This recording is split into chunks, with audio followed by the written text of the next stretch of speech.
morning. Time check so far 5 a.m. in the morning. Here was up. Puntag sayo kita sa puntag karon ni mata kay tungod na tayo schedule ride, solo ride. Kumbaga takbong mahinahon, exercise no. Sa inakyata natin kahapon, aakyat tayo ulit doon. Campo 5 kasi ang story kasi niyan guys is parang kumbaga na challenge ako kahapon na kumbaga 500 meters na lang, parang naubusan ako ng hangin, pero sa kalagitnaan ng bahagi kapos ako sa hangin. 500 meters na lang, huminto pa ako, pero abot naman natin yung abot naman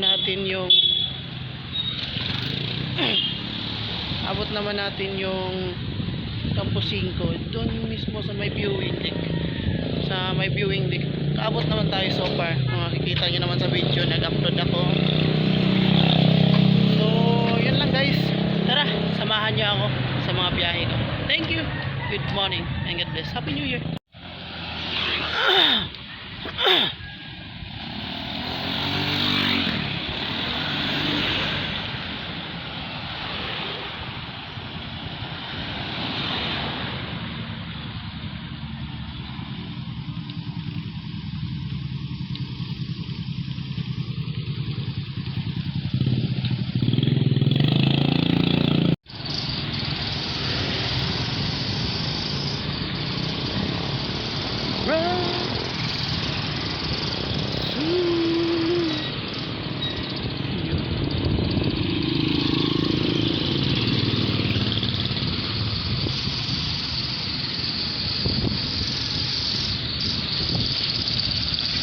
Sisipag tayong magbisikleta ngayon.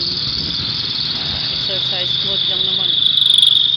Saka takbong mahinahon lang tayo guys ha. Saka samahan nyo na rin ang panalangin. Ingat sa lahat ng mga siklista dyan. God bless.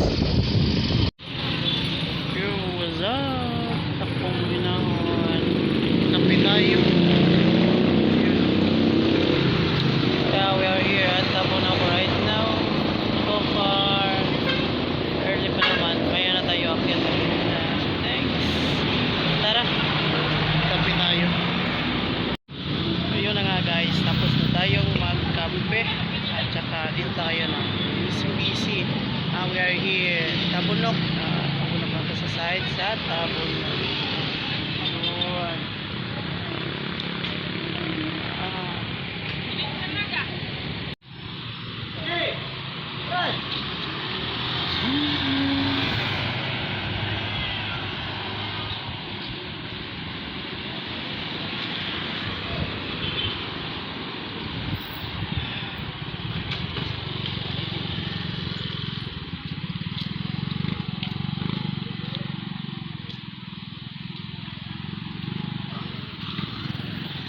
Hanap tayo ng mahanginan.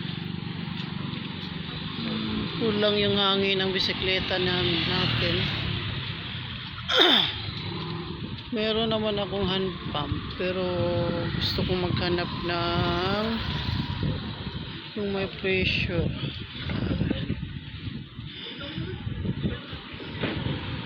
Daanan natin yung mga gasolinahan, kasi kadalasan sa mga gasoline station meron yung mga mahanginan. Ito kasi yung pressure ng hangin sa gasoline station, yung mga nila.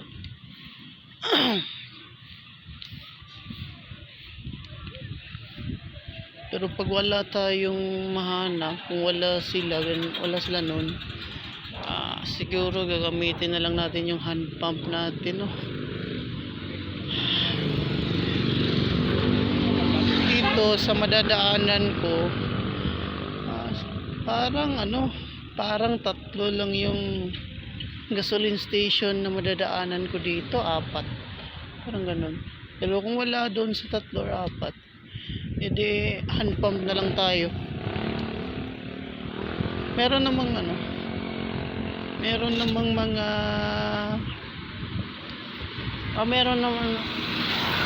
meron namang mga ano, mga vulcanizing shop na may yung pressure hose talaga, meron sila nun.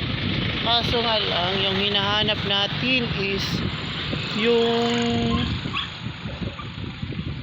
yung walang bayad, syempre, di ba? Para makatipid tayo. Sayang naman kasi 5 pesos. Ganyan. Hangin lang. Paano na yung 5 pesos, di ba? Pag binayad mo, kung nakakita ka ng libre lang, tulad sa gasoline station, yung 5 pesos mo, pambibili mo na lang yan ng tubig. Hindi kaya pang dadagdag mo sa budget mo habang nagbabike ka. Parang ganun. Dito. Parang meron dito o Caltex. Yun, tara, tingnan natin kung meron ba sila. Meron ata. Meron ata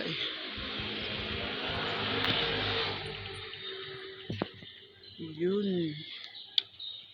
Yun, meron. Tsaka hangin tayo.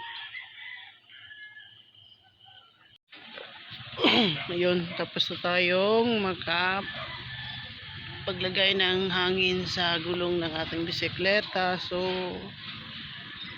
continue tayo. Ayan, takbong 20 lang tayo ngayon exercise lang so far. Inom tayo kumakarera, kumbaga hobby lang natin, diba? Yung ganitong chill ride.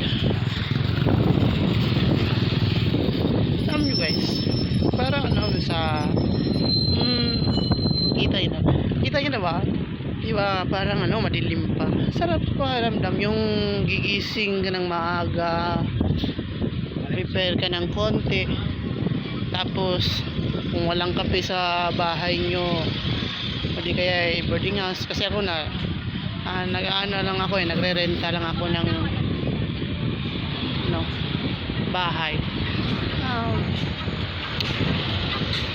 Kung walang kape sa inyo, di ba?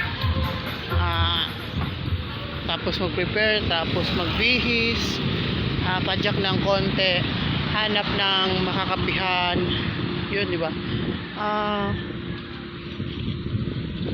Kung na ginawa ko kanina, walang kape doon so ayun, nagpadyak ako hanggang sa umabot ako sa Tabunok, Talisay. Tapos doon dami naman tayong makikita doon. Relax konti, tapos nagkape, tsaka parisa na din ng puto, tapos padyak na. Ang sarap sa pakiramdam kasi pag ganito, gumigising ka ng maaga tapos nagpapadyak ka, ang sarap ng hangin, iba ang lamig kasi kung isipin mo, konti pa lang yung umusok na sumasabay sa hangin mga ganitong oras, kasi konti pa lang yung mga taong gumigising para magbiyahe. Kasi minsan pag pumapadyak tayo, talagang may sumasabay naman na usok ng sasakyan, usok ng mga transportasyon dito sa Pilipinas, di ba? Nakakasama din naman, pero yung iba sa atin, tayong mga Pilipino mabilis tayong mag-adjust kung baga nasasanay, mabilis tayong nasanay, diba? Pero iba talaga pag gumigising ka ng maaga, tapos ito, padyak ka lang, ang lamig, ang sarap ng hangin, kumbaga presko, diba? So yun na nga guys, minsan dapat din kasi hindi naman siklista lang na gumigising na maaga. Saludo din ako sa mga nagtatrabaho dyan na gumigising ng maaga, naliligo, nagpe-prepare, nagluluto para makapunta sa trabaho nila ng maaga, makarating sa trabaho nila. Saludo ako dyan kasi ganito yan. Alam nyo guys, isa din naman akong empleyado kumbaga, kung di nyo na itatanong, isa na naman akong security guard. Minsan paiba-iba yung shift ng duty namin. Tapos minsan yun, gumigising ng maaga. Minsan gumigising ako ng 2 AM in the morning. Early na yun, midnight. Kaya may paiba kasi yung schedule. May 4 AM na duty, may 5 AM. Kaya minsan sinasanayan na lang. Kaya yung iba na-adapt na natin yung kultura. Isipin mo nga sa ibang bansa, yung mga tao doon, yung mga foreigner, anong lahi man yun, gumigising sila ng maaga para magtrabaho. Yung iba sa ibang bansa, kahit kalabaw sila doon, tatlong trabaho pa, tapos ng shift dito, trabaho ulit doon, tapos ng shift dyan, trabaho ulit sa kabila, parang ganun.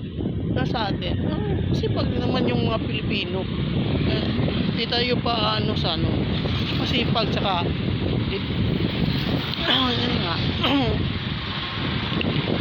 Saludo ako sa lahat ng mga gumigising ng maaga, mga magulang na gumigising ng maaga para sa mga pamilya nila, anak. Saludo ako. Tsaka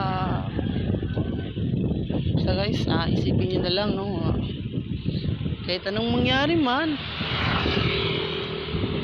pray to God pa rin tayo palagi. Nandyan si God sa atin, nandyan si Papa God sa itaas na nakatingin sa atin. Hindi man natin siya nakikita, manalangin tayo sa Kanya. Huwag tayong mawalan. Huwag tayong mawalan ng yun yung pagtitiwala sa Kanya.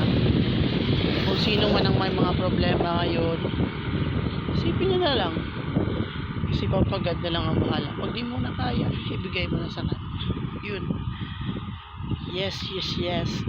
Here, meron tayong mga nakasabayang siklista din.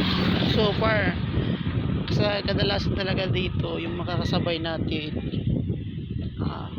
aakyat din to ng Campus 5. Tapos tayo, solo ride lang tayo takbong mahinahon lang. By the way pala guys, kung makikita nyo sa video ko, nakahawak ako sa akin cellphone. Sa lahat ng mga siklista dyan, huwag nyo gayahin to, kasi delikado talaga. Pero sa akin, sanayan lang yan depende lang yan sa tao. Pero sa akin kasi, ang takbo ko, mahinahon lang talaga. Parang takbong 10 lang ata yan na sige guys, samahan nyo na lang ako sa biyahe. Thank you. Hi guys, pag itag-abot sa tunga kita nyo sa likod ba, kita nyo sa likod, murag katong panahon pa ni sa yulan maayo ba, dahili pero may gani karon. Salamat sa mga gobyerno bitaw sa uban ginakuha na, murag ginadaot ba, salamat sa gobyerno. Pero naagi apoy-agi ilang galihan, di na malihan jud dahili gid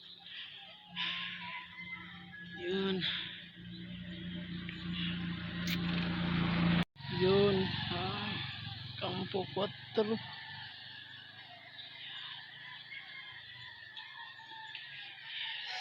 Tas pa.